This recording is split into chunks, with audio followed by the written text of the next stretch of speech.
well-known voice on our nation's airways, also nationally syndicated. Bob Just is with us, both with the Talk Radio Network. Bob Just is acceptable to the Republicans because he's a Reagan Democrat. I thought that was an oxymoron. I'm the way the Democratic Party used to be. Well, I'm the way the Democratic Party should be going toward the future. I'm where the future okay. is. Yeah. Now, teach it as an option, but just also educate that if they are going to do it anyway, you need to teach them how to do it responsibly. I understand. But you have to teach birth control. But see, the thing is, Chris, that the flaw that I'm saying and identifying in what you're saying, obviously this argument has been going on for a long time. And I've been a teacher, and when you stand in front of kids, they are scanning you to see if you're credible in what you're saying to them. Right. And the moment, and so I agree with the point you're making before. teachers? But listen to me, when you talk about abstinence, you have to understand it and believe in it and really care that the kids connect to it. And what's happening is our sex educators, to them, abstinence is a block. It's something they don't want to talk about. That's it's not something, true. and they're It's uncomfortable. Don't want to talk about it. They practically have to by government decree, or they Yeah, don't but get that the makes money. my point. They have to. They don't really believe Oh, I it. see. Bob, you know what? All right, I got to take a break. We'll come back to it, Julianne. I'll come right back to you. But there are psychological dangers. If you, public television did a show called, Frontline did a show called Lost Children of Rockdale County. I saw it. It was amazing. Stunning. You're and right. one of the key points that it made that we can't ignore is psychological damage.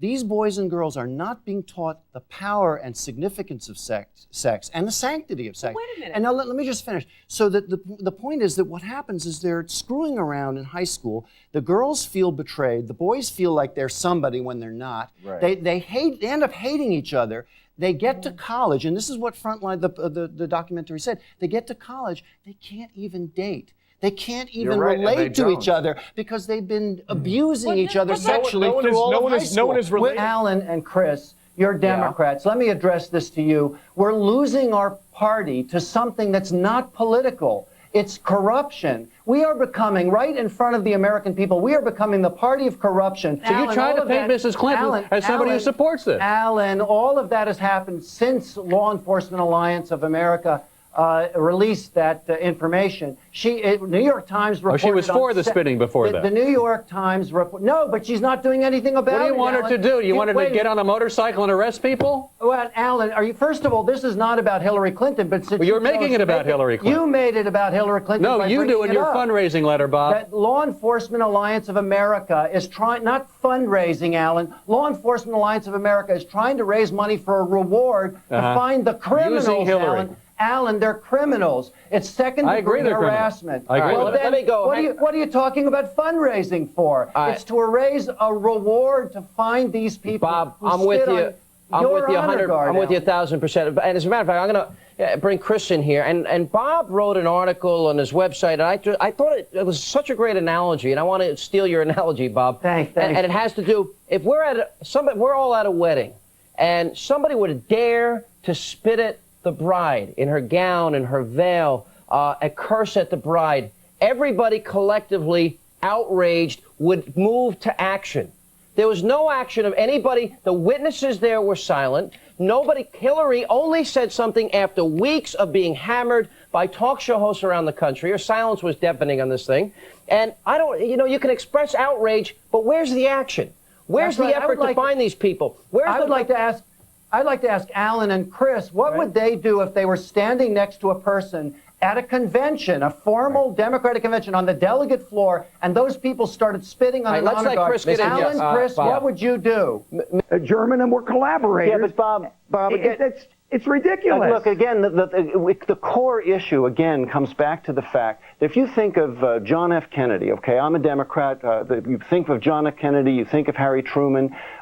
John F. Kennedy, in his inaugural address, Scoop Jackson, in his inaugural address, one of the phrases was, proud of our ancient heritage. Yeah. Now, what does that mean? That means that we're a nation who we know who we are. Guess what? Increasingly, we don't.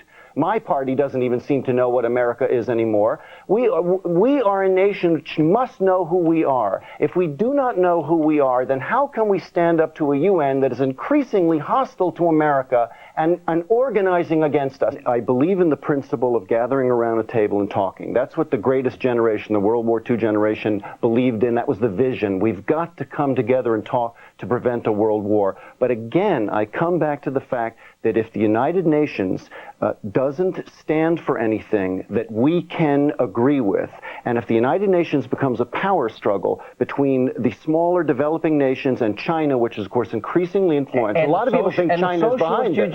Agenda. Who got our seat? But there's more than that. There's also a socialist agenda. Absolutely. That despises America and capitalism. Absolutely. And we've seen that in speech after speech led by Fidel Castro. You know, Sean, that's why it's so ironic, the timing of this, because George Bush just spoke about implacable hatred. Right. These people, these nations hate our friends, they hate our values, they hate our freedom, our individual liberty. I'm quoting George W. Bush. Why aren't you keeping your commitment? Why don't you enlighten us and tell us what the UN stands for? What does the UN stand for? Is that a hard question? You're afraid to look. You're afraid to answer the hard questions about the United States, which I will bring up in just a moment. I tell you, the 20th century was a secular disaster. This country You're changing the subject. This country used to believe in God, country, family. We turned our back on those things. We formed the UN in some vague construct, and we think that getting around a table, which is a good thing. I agree in getting around a table, but where does it go? You really are still a Democrat, right? Still a Democrat, Reagan Democrat. No. Yeah, if I were a Republican, not many people would listen to me if I told them that the Democratic Party has been taken over by the left. But if someone who is a Democrat and has been a Democrat his whole life says it and writes about it and has written about it for over 10 years, maybe fellow Democrats. But you really want your party to change. You want to be a Democrat. I want the party to change. I want us to have a genuine two-party system where there's a real choice for Americans, meaning an American party, two what I would call American parties. And that's what I've been saying for years. Yeah, no, I tell you, the extremists have taken over the Democratic Party. It doesn't represent Americans. The left wing has hijacked your party, but we're out of time, so I get to ask you. Have a great weekend. That's all the time we have left. Thanks for being here. And members of Team Obama likely exchanged high fives today when it was revealed that the U.S. economy expanded in the third quarter, with the GDP rising at an annual rate of 2.5%. Here with reaction, WorldNet Daily columnist, Dove Radio host Bob Just is back with us, and the co-host of The Five. She deals with Beckel every day. You know, it's interesting because there's a New York Times poll about how the unemployment those who are unemployed still have about 54% of optimism. Americans are optimistic people, and that's one of our great strengths. And that was the appeal of Ronald Reagan. He always called the best in us, and we are not. You're a Democrat. I mean, this is interesting to me. I'm a Reagan Democrat. Well, all right, you're a Reagan. So, did you vote for Obama?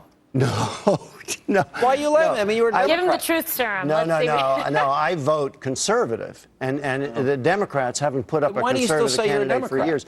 Because I want Democrats to know. I've stayed a Democrat for years. On the air, I talk about this all the time on Dove Radio. The reality is that the party has been taken over by a kind of person, a kind of people that, for example, going back in history, JFK wouldn't have recognized. Will demonization work because he can't run on his record? We'll run. I think the mask is off. I have to say, you know, a lot of people were bamboozled in 2008, especially the young. The numbers are changing, Hispanic, and the numbers are changing across the board. Right. People felt the love in 2008, quote unquote. Now they're feeling the anger. Increasingly, Occupy Wall Street across the country. Look what happened in Oakland. It's coming to symbolize the mask is off. Yeah. And you fight in a combat zone every day with Beckel. Let me tell you, it's rough. Amazing. I don't know how you do it. All right, guys. Good to see you. Bob, always good to see you from the West Coast.